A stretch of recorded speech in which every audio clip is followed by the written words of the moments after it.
Shunda ika pening mengeciram Bahaya ini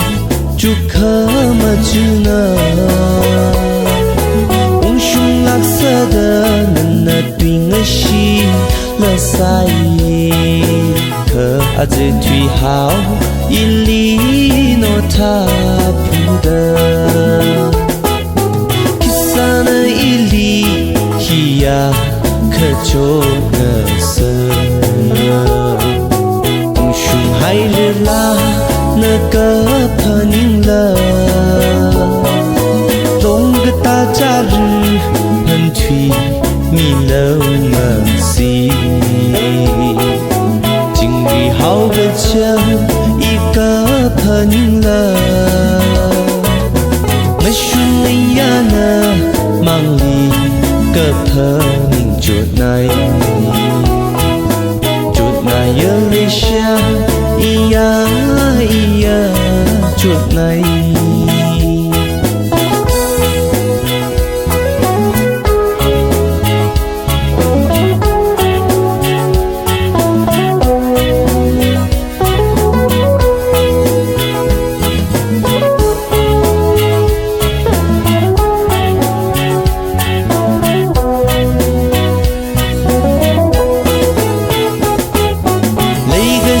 khờ lây chỉ gặp thân cái khờ vay nơ hẹn khờ mây pha lũy hẹn mây đã chốt khuy yêu y lòng gơ ta cha rư hi nơ nơ uy vang ring gơ phơ nhưng gơ shung sa lưu kisana ili hiya cho ngờ sơ chính vì hai đứa la nơ cơ phân lơ lòng người ta cha rư phân thủy mi lơ mà si